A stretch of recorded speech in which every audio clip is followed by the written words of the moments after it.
Ahead tonight, Bahamas Junkanoo Carnival hits Grand Bahama. And coming up in sports, New Providence Basketball Association Championships underway. The Bahamas Tonight, the weekend edition, starts now. Now in HD.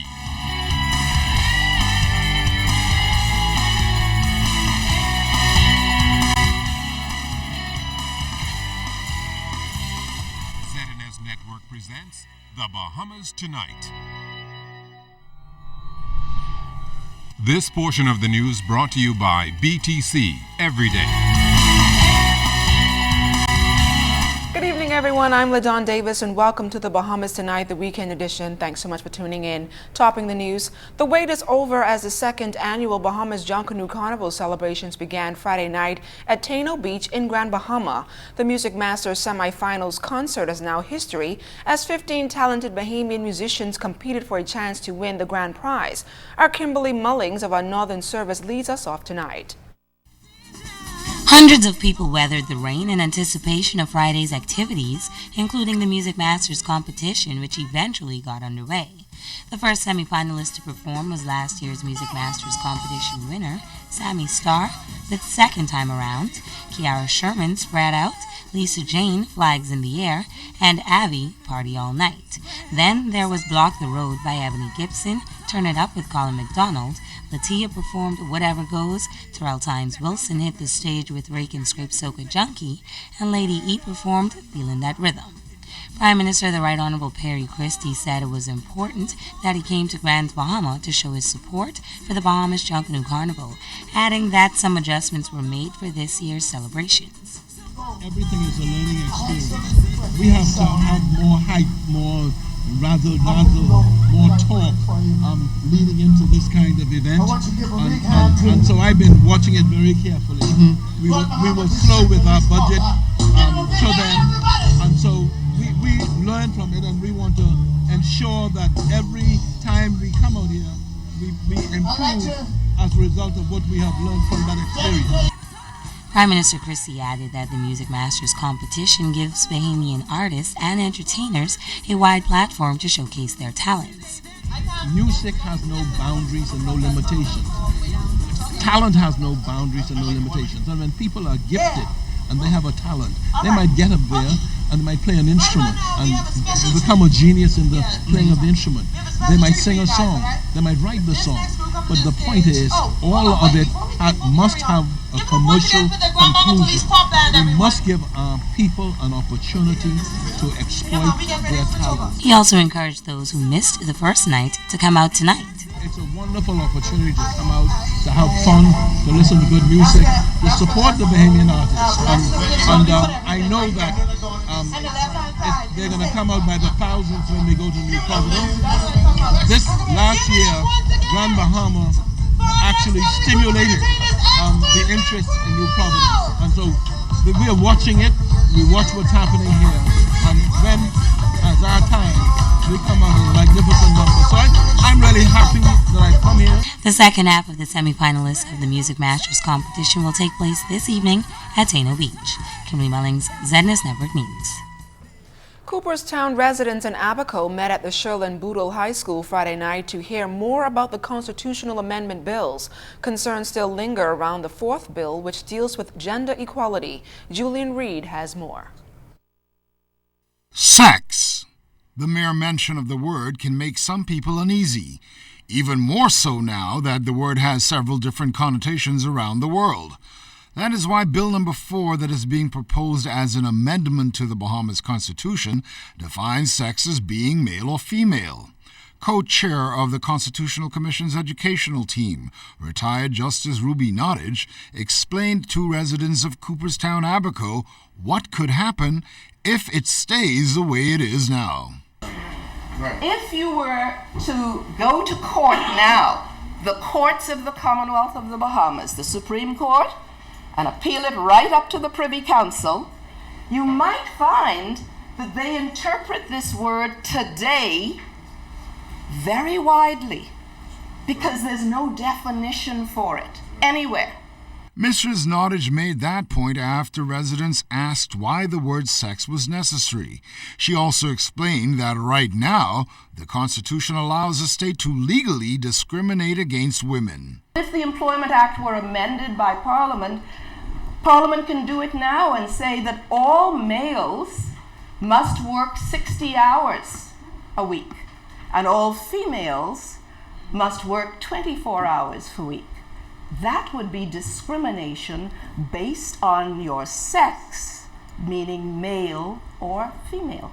Still, some people expressed concern about the possibility of same-sex marriage.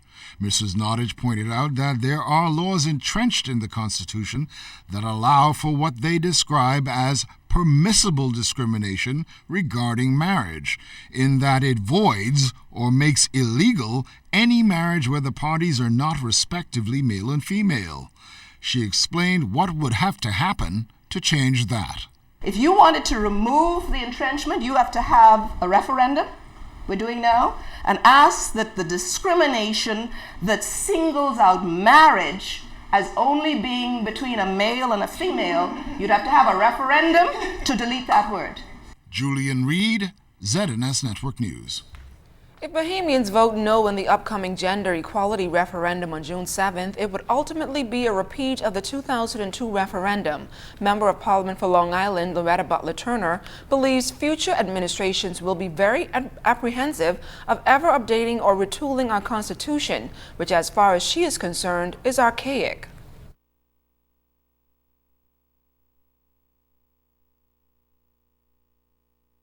And that is why I think it's important for us as Bahamian people to not allow that to become taboo. Referenda are not taboo matters. They're truly matters of being able to move the country forward along with our values, our shared values, and those that we espouse as a country. The Long Island MP says a lot of the red herrings that have been thrown into this constitutional argument is doing nothing more but causing confusion in the mindsets of the uninformed. Butler Turner was speaking about comments made on social media that the first three bills are more about citizenship and not gender equality. While I look up to them and I regard them highly, is that the argument that they're using, suggesting that you might marry a foreign man who one day might become the Prime Minister of the Bahamas. This very same outstanding lawyer, is married to a foreigner. What exactly prevents or precludes his wife from becoming the Prime Minister of the Bahamas? This only speaks more largely to the inequality that some of our people are willing to continue to perpetrate. I find that reprehensible. Much debate has surfaced in the presidential race of the upcoming Bahamas Union of Teachers general elections set for June 9th. ZNS News learned on Wednesday that duly elected BUT President Belinda Wilson has not been ratified as a candidate for the top post. According to Acting President Zane Lightbourne, Wilson is still suspended and is not in good standing with the union. Registrar of the Trade Unions of the Bahamas, Robert Farquharson, informed ZNS News that the registrar is prohibited from commenting on the internal affairs of any union, as Mrs. Wilson is still suspended and has appealed to have her matter heard in the Supreme Court. Mr. Farquharson told us what he believes can happen at this time.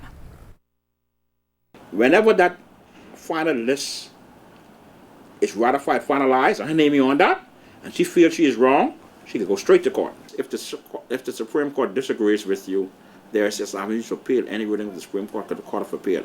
In situations like this, very few have gone to the Privy Council. Usually the Court of Appeal usually is the highest court unless it's a real matter of public interest.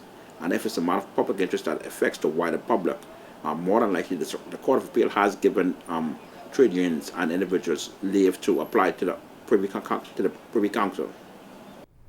With just 8 weeks left before the Atlantic hurricane season begins on June 1st, Michael MP, the Honorable V. Alfred Gray, is concerned about the progress of rebuilding efforts in Crooked Island, which was one of the southern islands impacted by Hurricane Joaquin last year. Expressed that concern to the government. I expressed it to Mrs. Roach, who is the engineer responsible, and I've expressed it to NEMA. I don't know what all of the answers are, but I know they had some difficulty getting supplies in from the United States and elsewhere from which they buy it. But I'm more concerned about getting those people's lives back together and their buildings repaired before the next hurricane season approaches. Minister Gray noted that 75% of home repairs have been completed on Crooked Island. However, he says there are still delays in shipping supplies to that island. The understanding is that supplies in New Providence had run out and they needed to order extra supplies from the United States. And that is what they had to do on several occasions, because I guess we just don't have enough on hand. You know, it's $100 million worth of work that had to be considered, and that's not ordinary. I mean, so between the 5 islands, supplies did run out, and we understand that. I'm just saying, now that the hurricane season is approaching, I can no longer talk about delay. It's urgent. It's imperatively urgent that we get the repairs going.